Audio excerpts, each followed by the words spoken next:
አቶ ሌኩ ፋንትሽ በሌለችበት ክፍሏን እየፈተሸ እያለ ፋንትሽ መጣችበት። እጅግ ደንግጦ ይገኛል።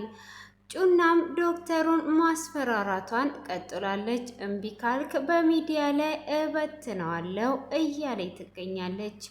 ሀምላልም አባቷን እንደገደለች ለዶክተሩ ነገረችው። ዶክተሩም እጅግ ደንግጦ ይገኛል።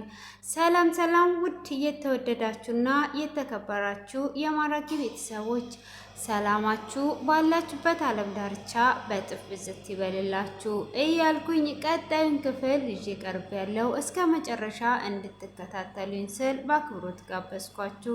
ስለምትከታተሉን ከልብ እያመሰገንኩኝ በባለፈው ክፍል ትንሽ ላስታውሳችሁ። አቶ ሌኩንም አቶ ሲምቦንን ለመጠየቅ ወደ እስር ቤት ሄዶ ነበረ። ሆኖም እሱም አንድ ጥያቄ ጠይቆት ነበረ። ከ2 ሚሊዮን ብር በላይ እፈልጋለሁ፣ ይሄንን ብር ስጠኝና እኔ በእጥፍ አድርጌ እመልስልሃለሁ፣ ውለታህንም ያን ጊዜ ትክሰኛለህ በማለትም በውለታም ይዞ ሲጠይቀው ነበረ። ሆኖም አቶ ሌኩ እጅግ ደንግጦ ነበር ክፍሉ የተጠናቀቀው።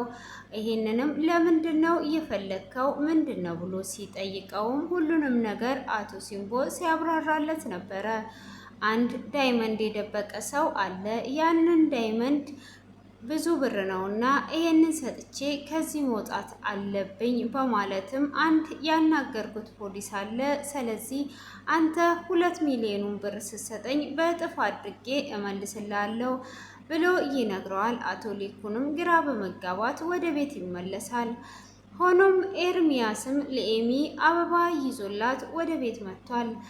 ኤሚም እጅግ ደስ ብላት በፈገግታ ትቀበለዋለች። ግን ሁል ጊዜም አበባ ይዘ መምጣት አይሰለችም ወይ? እስከ መቼ ነው ይዘ የምትመጣው? ወይም ደግሞ ለምን አበባ ቦታ ያለበት አትወስደኝም ብላ ትለዋለች። አንቺ እዚህ እስካለሽ ድረስ እኔ ሁል ጊዜም ነው ይዤልሽ የምመጣው እያለ እየተጨዋወተ እያለ ወይዘሮ ፋንቱስ የታለች ብሎ ይጠይቃታል። እሷም ልክ ስሟ ሲጠራ ትመጣለች። ስምሽን እየጠራን እያለ መጣሽ በማለትም ይላታል። አይ ችግር የለውም እንዴት ነህ ደህና ነህ ወይ ልጄ ብላ ስትለውም ሰላም ነኝ ባለውለታችን በማለትም ይላታል። ቅመሜም ናፍቃኝ ነበረ ቅመሜ እንዴት ናት ብላ ስትጠይቀው ቅመሜ ሰላም ናት፣ እሷም ከእናቷ ጋር ነው ያለችው፣ ቤት ተከራይቼላቸው ከእናቷ ጋር እየኖረች ነው በማለትም ይመልስላታል። አንተ መልካም አባት ነህ፣ ልብ ያለ ልጅ ወጣት ነህ፣ ገና ብዙ ነገር ይጠብቀሃል፣ ትክክል አድርገሃል። ልጅና እናት አንድ ላይ ነው ማደግ ያለባቸው። አንዳንድ ልጅ ግን እናት ሳታሳድገው ያደገ ልጅ አለ በማለት እንባ ይቀራታል። እንዴ ወይዘሮ ፋንቱ አንቺ አሁን ምን ሆነሽ ነው በማለትም ይጠይቃታል። እሷም እንደዛ በሚለው ሰዓት አይ እኔ ምንም አልሆንኩኝም በማለት ትመልስለታለች። ቅመሜ ስለናፈቀችኝ እንጂ እኔ ምንም የሆንኩት ነገር የለም በማለትም ስትመልስለት አይ አይንሽ ላይ እንባ ቀሯል፣ ምን ሆነሽ ነው ብሎ ይላታል። እሷ ስለናፈቀችኝ እንጂ ምንም ነገር የለም በማለትም ትመልስለታለች። አይ ቅመሜ ናፍቋሽ ነው እንደዚህ እንባ የቀረረሽ? እሺ በቃ እሺ፣ አይ በቃ ተወውና ቡና ወይስ የሚበላ መጀመሪያ ላምጣ በማለትም ስትጠይቅ አይ እኔ ሁሉንም ነገር ሞልቼን የመጣሁት ምንም ነገር አልፈልግም አመሰግናለሁ በማለትም ይመልስላታል። እሺ ካልከ ልጄ ውስጥ ገብቼ አረፍ ልበል በማለት እሷ ወደ ውስጥም በምትገባበት ሰዓት ደግሞ እንግዲህ ኤሚም በጣም ደስ ስላላት ለምን ወደ ውጪ ወተን ትንሽ ስለ ራሳችንም አናወራም በማለት ትጠይቀዋለች። እሱም አሁን ወደ ውጪ ስትወጪ ቤተሰብ ላይፈቅድ ይችላል ወይም ደግሞ ደውዬ ላስፈቅዳቸው በማለትም ሲላት አይ ደውለህ ማስፈቀድ አይጠበቅብህም፣ ብዙም ርቀት አንሄድም፣ እዚሁ ሰፈር ነው የምንሄደው ብላ ትለዋለች።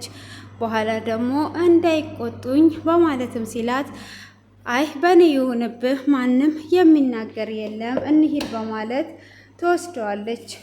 እሱም እሺ በቃ ነይ እንሂድ በማለትም እንግዲህ ተያይዘው ይሄዳሉ። ወደ ውጭም እንደወጡ እንግዲህ ኤርሚያስም በደስታ እያወራት ነበረ። ሆኖም ኤሚ መድኃኒን እየፈራው መጣው ብላ ትለዋለች። ምን ነው ለምን ፈራሽ ብሎ ሲላትም አንተ የተለወጥከው እኔ በመታመሜ ነው። ስለዚህ አሁን ላይ አንተን አጣለሁ ብዬ እፈራለሁ ትለዋለች። እሱም በፍጹም መፍራት የለብሽም እኔ አሁንም ሁልጊዜም ከጎንሽ ነኝ ያለሁት ብሎ ይላታል። አይ እኔ ደግሞ ጥለኸኝ የምትሄደኝ እየመሰለኝ እየፈራው ነው በማለትም ትናገረዋለች። የአሁኑን ኤርሚያስ እያፈቀርኩት መጣው ከመጀመሪያው ኤርሚያስ ብላ ትለዋለች። አይ እሱን ተዩና ብቻ ከቤት ይዤሽ ስለወጣው ቤተሰቦችሽ እንዳይጣሉኝ በማለትም ይመልስላታል።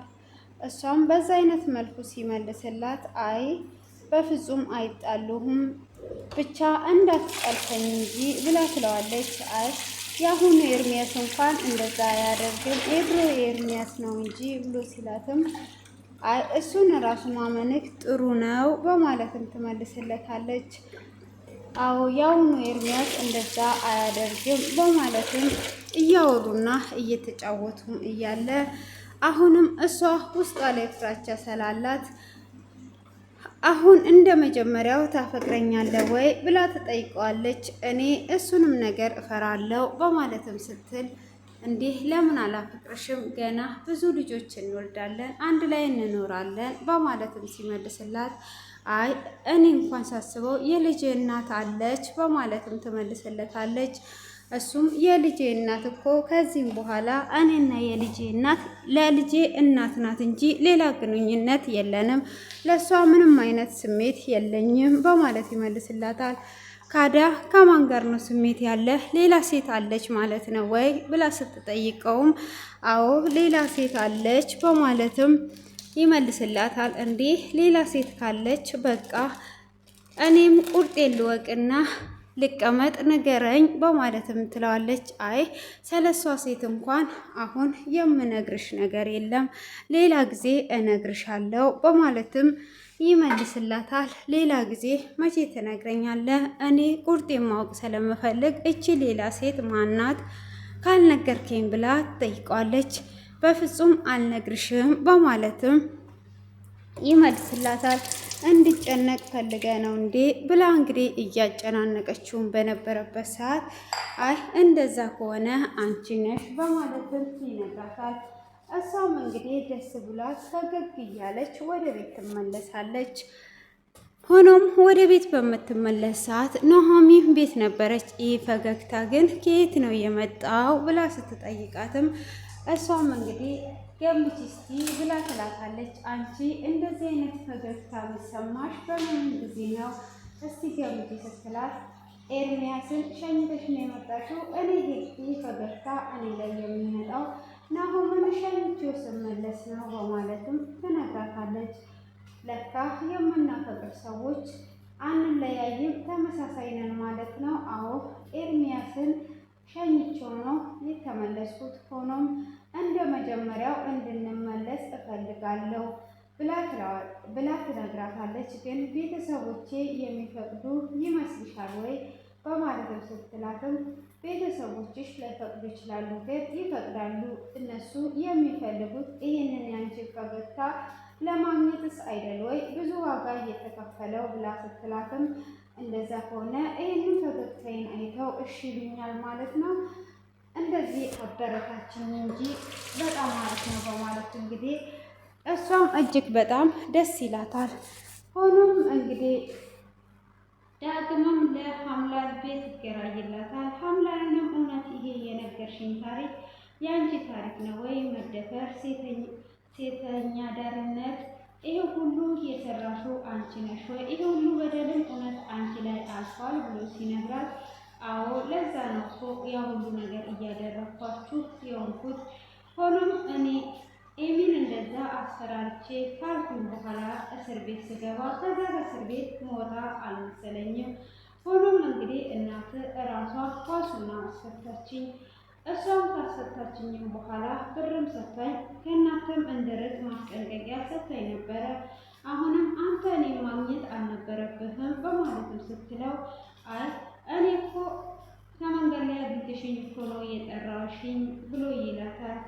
እሱም እውነት እኔ ይሄንን ነገር አላመንኩም ብሎ ሲላትም ይሄንን ሁሉንም ነገር ለናሆም ከዚህ በፊት አጫውቼው ነበረ፣ ግን እሱ ሊረዳኝ አልቻለም በማለትም ትመልስለታለች። ዳግምም እጅግ ያዝንና እውነት እንደዚህ አይነት ሁኔታ ውስጥ ካለሽ ከላይ የት ነው የምትኖሪው በማለት ይጠይቃታል። እሷም አሁን ላይ ወደ አስጠጉኝ ብቻ ነው እንጂ የምኖረው የትም የምኖረው ቦታ የለኝም በማለትም ምላሽ ትሰጠዋለች። እሱም በቃ ከዛሬ ጀምሮ ቤት ትከራይልሽና እዛ ቤት ትኖሪያለሽ በማለትም ይነግራታል። እውነት ለኔ ቤት ተከራይተህልኝ ነው ብላ ትጠይቀዋለች። አዎ ምን ችግር አለ? ለምን አልከራይልሽም? ይሄው ሁሉ ታሪክ እንግዲህ ከዚህ በኋላ በቃ ከኛ ብትርቂም በዚህ አይነት ሁኔታ ትኖሪያለሽ ብሎ ይላታል። እሷም እሺ በማለትም እንግዲህ ወደ ኤሚ ሚስት ጋር ትሄዳለች። እሷ በመሄድ ስለጁና ያለውን ነገር ሁሉ ትነግራታለች። እሷም እኔ ትቀየራለች ብዬ ስል ጭራሽ ነው እንደዚህ አይነት ነገር ውስጥ እንዴት ትገባላችሁ? ዶክተሩም ምንም ሳያጠፋ እንደዚህ አይነት ነገር ማድረጋችሁ እጅግ አሳፋሪና አሳዛኝ ነው። እንዴት ነው እንደዚህ አይነት ነገር ጨክናችሁ ልታደርጉ የቻላችሁት? እናንተ ምን አይነት ጨካኞች ናችሁ? በማለትም እንግዲህ ጩናም ይሄንን ነገር እንዴት አደረገች? ከሌብነት ደግሞ ወደዚህ አይነት ነገር የተላለፈችው የሰውን ትዳርስ ተበትኖ ምንድን ነው የሚገኝ በማለት እንግዲህ እጅግ በጣም ትናደዳለች። ይሄንን ጩናን አግኝቻት እቀበላታለሁ በማለትም ትናደዳለች ማለት ነው። ሆኖም እሺ በቃ እንደምንም አግኛት በማለትም ይለያያሉ ማለት ነው። ሆኖም እንግዲህ ዳግም ኑሃምን ያገኘዋል። ኑሃምን ካገኘውም በኋላ ስለ ሀምላል ያለውን ነገር ይነግረዋል። አውቋ ነው ሰርጉን ለመበጥበጥ አስባ እንጂ ምንም ነገር የምትቀየረው ነገር የለም፣ እንዴት በቀላሉ ታምናታለ? በማለትም ሲለው ኤርሚያስን የቀየረ አምላክ እሷንም የማይቀይር ይመስልሃል ወይ ብሎ ሲለውም አይ ኤርሚያስን ብቻ ሳይሆን እኔን ራሱ እኔ የወንድሜ ሚስት የኔ አልሆነች እያልኩኝ ብዙ ታግዬ ነበረ። ስለዛ እኔ ራሱ ተቀይር ያለው አይደል ወይ በማለትም እንግዲህ ለዛ ሀምላልም ተቀይሯለች። ይሄንን የነገረችኝ ታሪክ እጅግ በጣም የሚያሳዝን ነው። በዛ ላይ ደግሞ አሁን እኛን ለመጠበቅ ያደረገችው ነገር ነው። ዶክተሩም እዚህ አይነት ወጥመድ ውስጥ ነው ያለው። ስለዚህ ይሄ ቪዲዮ ከተለቀቀበት በማለትም እዛ ጭንቀት ውስጥም ስላለ ነው ላንተም ያልደወለልህ በማለት ይነግረዋል። እሱም እውነት አሁን እሷ እኛ እንድትጠብቅ ነው ውሸቷን ነው በማለት እንግዲህ ናሆም አላመናትም። ዳግም ግን እጅግ አዝኖላት ሁሉንም ነገር እንግዲህ ለናሆምም ቢነግረውም እሷንም እግዚአብሔር ይቀይራታል በማለት እያወሩ ይገኛሉ። ሆኖም እንግዲህ ኑሃሚ ከዳግም ጋር ሀምላል ቆማ ስላየች እጅግ በጣም ተናዳ ነበረ። እጅግ በጣም በመናደድ ወደ ቤት ስትሄድ ኤሚም ምን ሆነሽ ነው ፊትሽ በጣም ከብዷል ብላ ስትላትም ጭራሹኑ ዳግም ኑሃሚ ከሀምላል ጋር ቆሞ አየሁት በማለትም ትነግራታለች። በቃ ትዳሩን ልትበጠብጥብን ነው፣ ሰርጉን ለማበላሸት አስባ ነው ብላ ስትልም እየተናደደች እያለ ምናልባት እኮ እሷም ተቀይሯ ልትሆን ትችላለች፣ ወይን የሆነ ነገር ሊሆን ይችላል። ስለዚህ ዳግምን አውሪው በማለት ትላታለች። ስለ ዳግም ልክ እንደተወራ ዳግም ይደውላል። ዳግምን በደወለበት ሰዓት ያለውን ነገር ይነግራታል። ለኑሃም እንዳትነግሪው እሷ እኛን ለመጠበቅ ነው የነገረችኝ ነገር አለ። ስለዚህ አሁን ላይ ምንም ነገር አታስቢ፣ ምንም የሚፈጠር ነገር የለም፣ የድሮ ሀምላል አይደለችም በማለት ለኑሃሚም ይነግራታል። ኑሃሚም እንግዲህ እሱን ትቀበላለች ማለት ነው። ሆኖም እንግዲህ እሱም እንደዛ ከተቀበለችው በኋላ እንደዚህ አይነት ነገር ከተፈጠረ ምንም አይነት ችግር የለም በማለትም እንግዲህ እሷም ተቀብላ ካለች በኋላ አቶ ሌኩንም እንግዲህ ይህንን 2 ሚሊዮን ብር እንዴት አድርጌ ነው የምሰጠው በማለት እንግዲህ ለኑሃም ያማክረዋል። ኑሃምም እንዴት አምነከው 2 ሚሊዮን ብር እስር ቤት ሆኖ ለምንድን ነው የፈለገው በማለት እንግዲህ ጥያቄውን ያቀርብለታል። እሱም ጥያቄውን ባቀረበበት ሰዓት እንግዲህ 2 ሚሊዮን ብር እየፈለገው አንድ ሰው ዳይመንድ የቀበረ አለ። ያንን ዳይመንድ አውጥቼ ያንተንም ድርጅት ብርህንም በእጥፍ እመልስልሃለሁ ብሎኛል ብሎ ይለዋል። አይ እንደዛ ከሆነ እጅግ በጣም ጥሩ ሀሳብ ነው፣ ግን እሱ ከእስር ቤት ቢወጣ እጅግ ደስ ይለኛል በማለትም እንግዲህ አቶ ሌኩን ይናገራል። እሱ ከእስር ቤት ቢወጣ አሪፍ ነው፣ ግን ይሄ 2 ሚሊዮን ኬት አምጥተ፣ በዛ ላይ ደግሞ አንተም ተባባሪ ትሆናለህ፣ አንተም እስር ቤት ልትገባ ትችላለህ በማለትም ይለዋል። ሲለውም እሱንም ልጄ ልክ ነህ፣ ግን እሱ ባለውለታችን ነው። እሱ እኮ ይህንን ክስ ባያነሳልን ኖሮ በዚህ ሰዓት እኛም እስር ቤት ነበርን። ሰውን የመግደል ሙከራ እኮ ነው ያደረግነው በማለትም ይነግረዋል። ቢሆንም በውለታ ሊይዝህ አይገባም በማለት ይመልስለታል። ሆኖም ይሄንን ነገር ካረክልኝ አንተም አይምሮህን ሰላም ታገኛለህ ብሎኛል፣ እኔም ግራ ገብቶኛል በማለት እንግዲህ ለናሆም ያማክረዋል። እሱ መፈታቱ ለእኛም ደስ ይለናል፣ ግን ይሄንን ዳይመንድ ከየት ነው ወዴት ነው በደንብ ማወቅ አለብህ ብሎ ይለዋል። አቶ ሌኩንም እንግዲህ እሺ በማለት ያስባል ማለት ነው። እንግዲህ የኤርሚያስ ሚስት ጩናንም አግኝቷት ነበረ። ጩናንም ካገኘቻት በኋላ በጥፊ ነበረ ከአንዴና ከአንዴ ያለቻት፣ አወላወለቻት። ሲጀመር እጥብ ነው ያደረገቻት፣ ጧ አደረገቻት። ሲጀመር አሁን ላይ እኮ ጥፊ ቀርቶ ነበረ። ኬት እንዳገኘችው እኔ ራሱ ገርሞኛል። ስታደርጋት እኔ ራሱ ፊቴን ቼክ ሳደርገው ፊቴ ምንም አልሆነም ማለት ነው። እና ከዛን እንዴት እንደዚህ ታደርጊያለሽ? መጀመሪያ እንዳንቺ ኤርሚያስ ያሰራኝ ነበረ። ኤርሚያስ ይሄንን ነገር ሲያሰራኝ ከሆነ ካላፍት ጋር አስተኝቶኝ ቪዲዮ ቀርጦ በዛ በቪዲዮ እያስፈራራ ብር ይወስድ ነበረ። ያንንም ቪዲዮ እንደላከ ሚስትየው አየች። ከሚስትየው ምንም አይነት ነገር ስለማይደብቅ ስልኩን ቁልፍ ስለሌለው ሚስትየው ከአንዳንድ ነበር ያየችው። ያንኑ ነበረ ትዳራቸው የተበተነው። 3 ልጆች ትንንሾች ነበራቸው፣ እራሳቸውን ያልቻሉ። ስለዚህ ልጆቻቸውን ሁሉ ነው የበተኑት።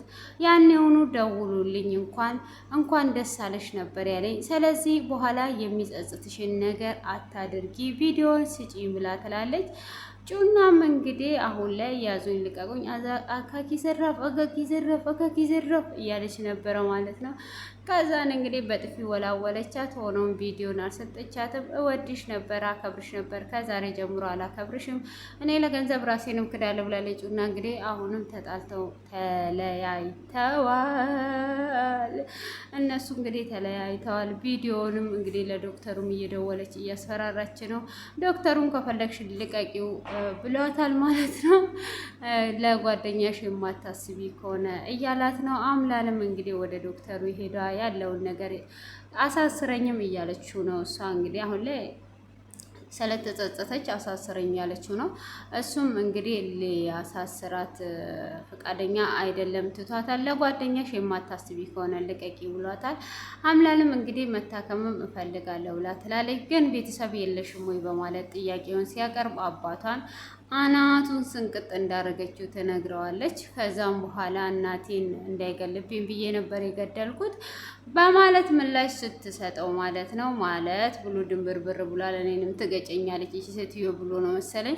ከዛን እንግዲህ ታሪኩ ይቀጥላል ማለት ነው። ሆኖም አቶ ሌኩ እንግዲህ የፋንቱ ማንነት ለማወቅ ቸኩላል ማለት ነው። ከዛ ወይዘሮ ፋንቱ ክፍልሽ ገብቼ እንደዚህ በማድረግ አያም ሶ ሶሪ እያለ ቦርሳዋን ፍተሻ ጀመረ ማለት ነው። እሷም ከፈታ አርግቷ ስገባበት ምንድን ነው በማለት ተደናብሮ ክፍሉ ተጠናቋል ማለት ነው። እኔ ነግራው ነበረ እኮ የመጀመሪያ ምንድን ነው ቅምጥ ነው ወይስ እጮኛ ነው የሚባለው? አሁን እሱ ከወይዘሮ ፋንቱ ዘሎ እሷ ጋር ሄዶ የተኛው ለሱ ምንድናት? ወይኔ እኔ እኮ ችግሩ ቅምጥ ናት አይደለችም፣ ሸቅሎ ነው ወይስ ምንድን ነው? ለማንኛውም የልጅ እናት ናት። ነው የሚባለው ወይስ አሁን ቆይ ወይዘሮ ፋንቱንና ወይዘሮ ዝናሽን አግብቶ ነው የሚኖረው ወይስ ማንን ነው የሚፋታው? ወይስ ሁለት ሚስት ማግባት ይቻላል? ያው ሲጀመር እኮ እስከወለደችለት ድረስ ሚስት ናት። ልጇንም ለመዳር ጎንበስ ቀና እያለ ነው ያለው። እኔ አይገባኝም እኮ እንደዚህ አይነት ነገር ቶሎ አይገባኝም። አሁን ቅምጥ ይላሉ፣ ግማሹ እጮኛ ይላሉ፣ ማን ነው ምራት ይላሉ፣ በቃ ብዙ ብዙ ነገር ይላሉ። ብዙ ስም አለ። ግን አሁን ወይዘሮ ፋንቱ ከየትኛው ነው የምትመደበው ነው? ከየትኛው ነው የምትመደበው? ምን አውቄ እስቲ ወይዘሮ ፋንቱን ደውዬ መጠየቅ ወይስ ደግሞ እናንተ ኮሜንት ላይ ማስቀመጥ። እኔ ማወቅ አለብኝ። ካላወቅኩ ደግሞ ሆዴን ይቆርጠኛል። አሁን ጭንቅላቴን እየቆረጠኝ ነው። ግን አምላል አሳዝናኛለች። እኔ ራሱ ላለቅስ ነበረ። ሶፍት አጣውና ተውቁት ላለቅስ ለትንሽ ደግሞ እምዬ መዳብ ሶፍት አልገዛችም ነበረ እና ከዛም በምን እጠርጋለሁ ብዬ ከላይ መለስኩት። ወደ ውስጥ ነው የመለስኩት፣ በግድ ማለት ነው። ወደ ውስጥ መለስኩት።